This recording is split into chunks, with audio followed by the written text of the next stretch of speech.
اليوم مرحبا بكم في الملتقى الثالث للجمعية، وهو ملتقى علمي يلم جملة من الأساتذة المختصين في المالية وفي المحاسبة وفي الاقتصاد المالي.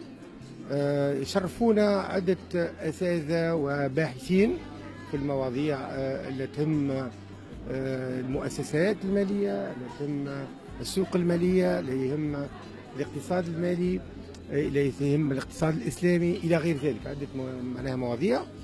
وتشرفنا بحضور أساتذة تونسيين وبالطبع أساتذة محاضرين وبالطبع دكتوراه، معناها دكاترة في صدد معناها تحضير الدكتوراه نتاعهم في المواضيع هذه. هذا ملتقى علمي عنده صفة عالمية، مش بحضور الأساتذة الأجانب برك، ولكن بقيمة الدراسات اللي قدموها لنا. احنا جاتنا حوالي 140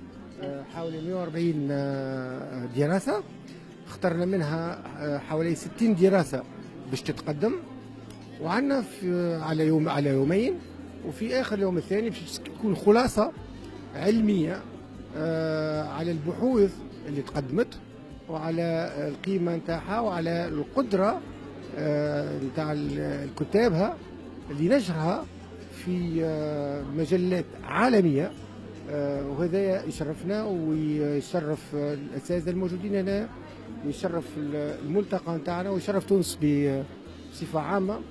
وإحنا قاعدين نخدموا في الصدد هذاك كأساتذة، كجمعية تونسية للدراسات المالية، برعاية هذا كل صار برعاية المعهد الخاص للدراسات العليا بتونس، اللي هو كان ديما لجانبنا ومولنا لهذه الملتقيات العلمية لتشجيع البحث العلمي وتشجيع الكتابات والنشريات العلمية.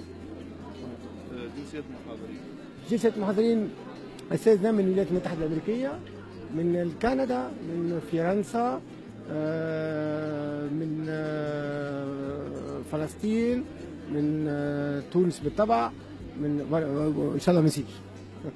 غدوه مش تواصل الملتقى، وفي الاخر من 60 دراسه هذيك تختاروا دراسه؟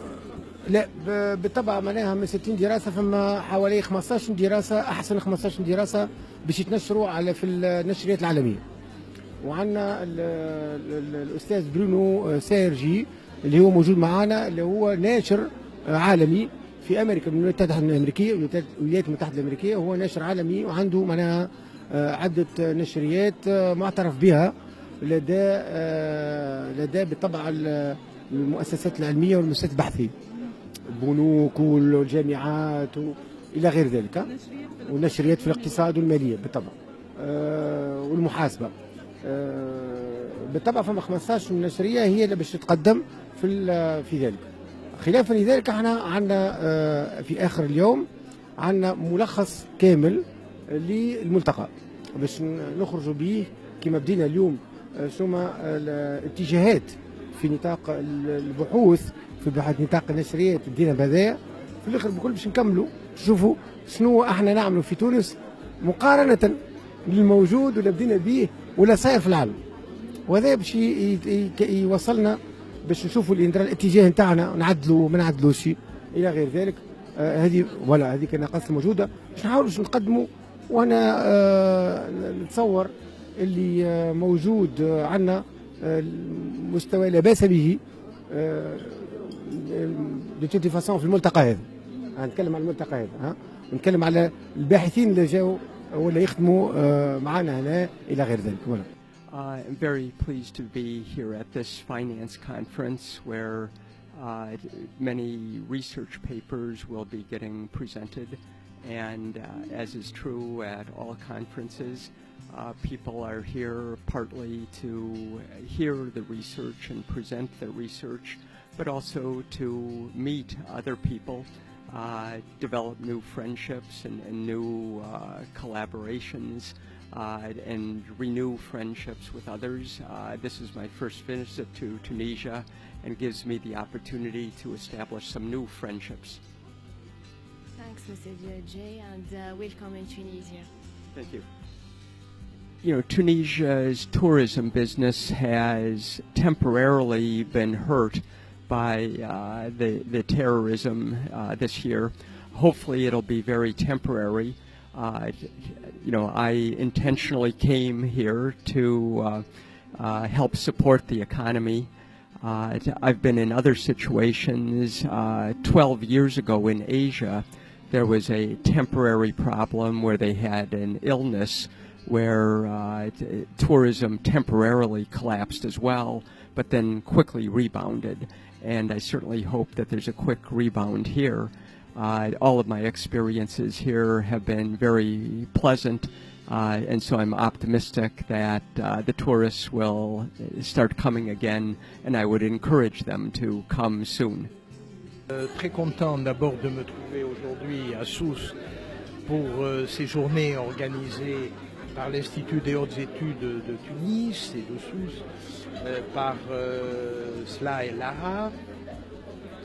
Journée donc autour de la finance, de la recherche en finance. Alors je viens en ce qui me concerne de faire un exposé sur les nouvelles tendances de la recherche en finance, donc la finance durable et la finance comportementale. Voilà, donc montrer un petit peu les voies nouvelles d'orientation des travaux par rapport à la finance qualifiée de traditionnelle. Donc c'est un exposé qui a suscité beaucoup de questions, d'interrogations et qui ouvre beaucoup de perspectives. Et je tiens à dire qu'ici en Tunisie, il y a un vivier de doctorants de très grande qualité et j'ai pu échanger déjà depuis hier soir avec et sur les thématiques de recherche et leur indiquer peut-être des chemins nouveaux de recherche et notamment pour servir votre pays. En sciences de gestion, je suis le docteur de l'Université de Bordeaux sous la direction de M. Gérard Érigoyen. Donc j'ai fini ma thèse. Je suis très content et très honoré d'avoir participé à ce colloque et à cet événement qui est très honorable en fait pour la Tunisie, pour qu'on puisse avancer, qu'on puisse sortir des petites difficultés qu'on est en train de vivre. Et merci pour vous. هو الحضور فيه اساتذه واساتذه كبار ياسر معناتها دي بروفيسور agrégés, des maîtres de conférences, des maîtres assistants, des doctorants aussi, tous ceux qui sont intéressés par le domaine de finance dans le sens pur de la recherche en finance. التظاهرة هذه صارت في سوسة للمرة الثالثة بمشاركة المعهد الدراسات العليا بسوسة والجمعية التونسية للدراسات المالية، وهو ملتقى تلقى فيه جميع معناتها الجنسيات من أمريكا، أساتذة عندهم دي بري نوبل في الفينانس في الدومين دو لا جيستيون، économie aussi, des professeurs tunisiens, des professeurs américains, canadiens, de toutes les nationalités presque, plusieurs nationalités. Oui, il y a فرصة باش نحلوا les débats معناتها surtout le domaine de la gestion بصفة عامة والفينانس بصفة خاصة، وهي تنظم كل عام ملتقى معناتها رائع وشيق. مرحبا بكم.